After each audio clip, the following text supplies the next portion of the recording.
I work on cargo ships, long hauls across the empty stretches of ocean. It's usually monotonous, the endless blue, the thrum of the engines, the routine. But this last trip was different. It started about 10 days out from port, somewhere in the Pacific. I was on a late watch, just me and the stars and the hiss of the bow cutting through the water. That's when I first saw it. A disturbance in the dark water off the port side. Too large to be dolphins, too deliberate for a random wave. Then, a plume of mist shot up, illuminated briefly by the deck lights. A whale. Not unheard of, but this one was big, really big, and it was close. The next morning, it was still there, keeping pace with us. A few of the other guys spotted it. Our bosun, a weathered old hand on the sea, squinted at it through his binoculars. Humpback by the looks of it, he grunted, big fella. Lost his pod, maybe. But there was something off about it. It wasn't just its size, though it was easily one of the largest I'd ever seen, rivaling the length of some of our smaller tenders. It was its back. It was a roadmap of scars. Not just the usual nicks and scrapes you see from barnacles or minor tussles. These were huge, gouged-out marks, some pale and old, others a more recent angry pink. Long tearing slashes and circular crater-like depressions. It looked like it had been through a war, and it was alone. Whales, especially humpbacks, are often social. This one was a solitary giant, a scarred sentinel in the vast empty ocean, and it was following us. Not just swimming in the same general direction, but actively shadowing our ship. If we adjusted course, it adjusted too, maintaining its position a few hundred yards off our port side. This went on for the rest of the day. Some of the crew found it a novelty, a bit of wildlife to break the tedium. I just found it unsettling. There was an intelligence in the way it moved, in the occasional roll that brought a massive dark eye to the surface, seemingly looking right at us. The second day was the same. The whale was our constant companion. The novelty had worn off for most. Now it was just there, a silent, scarred presence. I spent a lot of my off hours watching it. There was a weird sort of gravity to it. I couldn't shake the feeling that its presence meant something, though I couldn't imagine what. The scars on its back fascinated and repulsed me. What could do that to something so immense? A propeller from a massive ship. An orca attack, but on a scale I'd never heard of.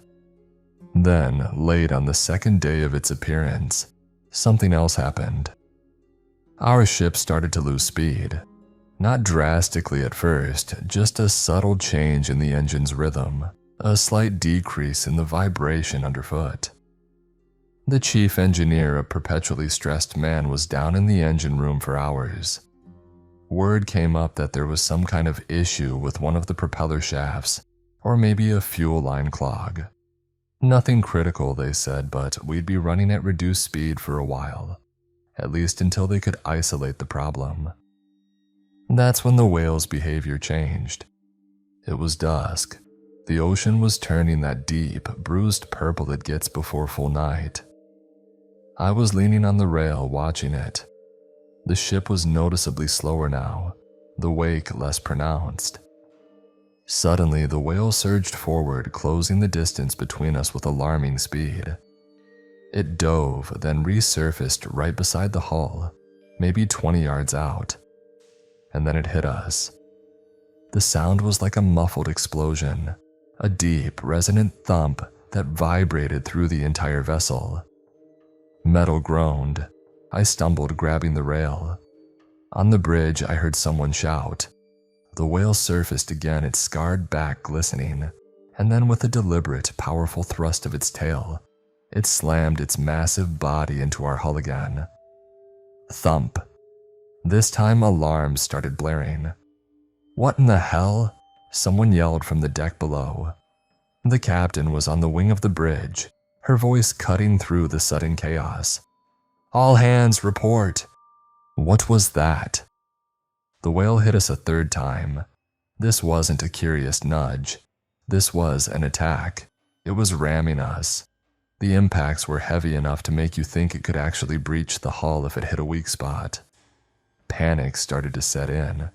A creature that size actively hostile. We were a steel ship, sure, but the ocean is a big place, and out here, you're very much on your own. A few of the guys, deckhands mostly, grabbed gaff hooks and whatever heavy tools they could find, rushing to the side, yelling, trying to scare it off. The bosun appeared with a flare gun, firing a bright red star over its head. The whale just ignored it, preparing for another run. "Get the rifles," someone shouted. I think it was the second mate. "We need to drive it off." I felt a cold knot in my stomach. Shooting it. A whale. It felt monstrously wrong, but it was also ramming a multi-ton steel vessel, and that was just insane. It could cripple us, or worse, damage itself fatally on our hull. Before anyone could get a clear shot, as a group of crew members gathered with rifles on the deck, the whale suddenly dove. Deep. It vanished into the darkening water as if it had never been there. The immediate assumption was that the show of force, the men lining the rail, had scared it off. We waited, tense, for a long 5 minutes. Nothing. The ship continued its slow, laborious crawl through the water. The captain ordered damage assessments. Miraculously, apart from some scraped paint and a few dented plates above the waterline, our ship seemed okay. But the mood was grim. What if it came back? Why would a whale do that? Rabies is some weird sickness. "It's the slowdown," the veteran sailor said, his voice low as he stood beside me later, staring out at the black water. "Animals can sense weakness. Ship's wounded and moving slow. Maybe it thinks we're easy prey or dying." "Prey?" I asked. "It's a baleen whale, isn't it? It eats krill." The veteran sailor just shrugged, his weathered face unreadable in the dim deck lights. "Nature's a strange thing, kid. Out here anything's possible." The engine problems persisted. We were making maybe half our usual speed. Every creak of the ship, every unusual slap of a wave against the hull, had us jumping. The whale didn't reappear for the rest of the night, or so we thought. My watch came around again in the dead of night, the hours between 2 and 4 a.m. The deck was mostly deserted. The sea was calm, black glass under a star-dusted sky. I was trying to stay alert, scanning the water, my nerves still frayed. And then I saw it. A faint ripple, then the gleam of a wet back, much closer this time. It was the whale. It had returned, but only when the deck was quiet, when I was, for all intents and purposes, alone. My heart hammered. I reached for my radio, ready to call it in, but then it did something that made me pause. It didn't charge. It just swam parallel to us, very close, its massive body a dark shadow in the water. It let out a long, low moan, a sound that seemed to vibrate in my bones more than I heard it with my ears. It was an incredibly mournful, almost pain sound. Then it slowly, deliberately bumped against the hull. Not a slam, not an attack. A bump, like a colossal cat rubbing against your leg. Thump. Then another. Thump. It was the strangest thing. It was looking right at me, I swear it. One huge, dark eye, visible as it rolled slightly. It seemed, I don't know, desperate. It kept bumping the ship, always on the port side where I stood. Always these strange, almost gentle impacts. I didn't call it in, I just watched. This wasn't the aggressive creature from before. This was something else. It continued this for nearly an hour. The moment I saw another crew member, a sleepy-looking engineer on his way to the galley, emerge onto the deck further aft, the whale sank silently beneath the waves and was gone. It was as if it only wanted me to see it, to witness this bizarre pleading behavior. The next day, the engineers were still wrestling with the engines. We were still slow, and the whale kept up its strange pattern. During the day, if a crowd was on deck, it stayed away, or if it did approach and men rushed to the rails with shouts or weapons, it would dive and disappear. But if I was alone on deck, or if it was just me and maybe one other person who wasn't paying attention to the water, it would come close. It would start the bumping. Not hard, not damaging, but persistent. Thump, thump, thump. It was eerie. It felt like it was trying to communicate something. The other crew were mostly convinced it was mad, or that the ship's vibrations altered by the engine trouble were agitating it. The talk of shooting it became more serious. The captain was hesitant, thankfully. International maritime laws about protected species, but also, I think, a sailor's reluctance to harm such a creature unless absolutely necessary. Still, rifles were kept ready. I started to feel a strange connection to it. Those scars, that mournful sound it made when it was just me. It didn't feel like aggression. It felt like a warning, or a plea. But for what? I'd stare at its scarred back and wonder again what could inflict such wounds. The gashes looked like they were made by something with immense claws, or teeth that weren't like a shark's. The circular marks were even weirder, almost like suction cups, but grotesquely large and with torn edges. The morning it all ended, I was on the dawn watch. The sky was just beginning to lighten in the east, a pale gray smear. The sea was flat, oily. We were still crawling. The whale was there off the port side as usual. It had been quiet for the last few hours, just keeping pace. I felt a profound weariness. 3 days of this. 3 days of the ship being crippled. 3 days of this scarred giant shadowing us, its intentions a terrifying enigma.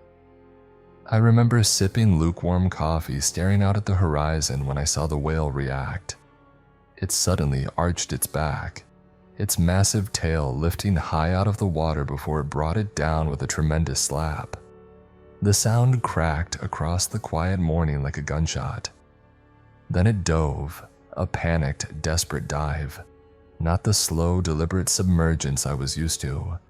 It went straight down, leaving a swirling vortex on the surface.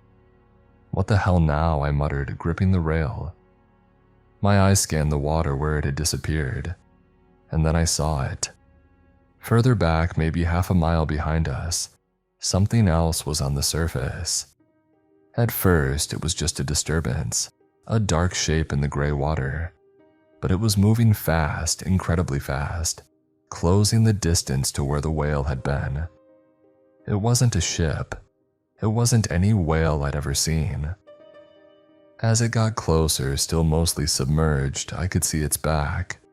It was long, dark, and glistening, but it wasn't smooth like a whale's. It had ridges and things sticking out of it. 2 of them on either side of its spine, arcing up and then back. They weren't fins, not like a shark's dorsal fin or a whale's flippers. They looked like wings, leathery, membranous wings, like a bat's, but colossal, and with no feathers, just bare dark flesh stretched over a bony framework.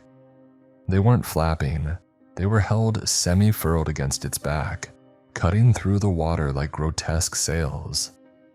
The thing was slicing through the ocean at a speed that made our struggling cargo ship look stationary. A cold dread, so absolute it was almost paralyzing, seized me. This was what the whale was running from. This was the source of its scars. The winged thing reached the spot where our whale had dived. It didn't slow, it just tilted and slipped beneath the surface without a splash, as if the ocean were a veil it simply passed through. For a minute, Nothing. The sea was calm again, deceptively so. I was shaking, my coffee cup clattering against the saucer I'd left on the railing. My mind was racing, trying to make sense of what I'd just seen. Flesh wings in the ocean. Then the water began to change color. Slowly at first, then with horrifying speed. A bloom of red spread outwards from the spot where they had both gone down. A slick, dark crimson stain on the gray morning sea. It grew wider and wider. The whale. Our whale. I felt sick. A profound sense of horror and, strangely, loss. That scarred giant with its mournful cries and strange bumping pleas. It hadn't been trying to hurt us. It had been terrified. It had been trying to get our attention, trying to warn us. Maybe even seeking refuge with the only other large thing in that empty stretch of ocean. Our ship.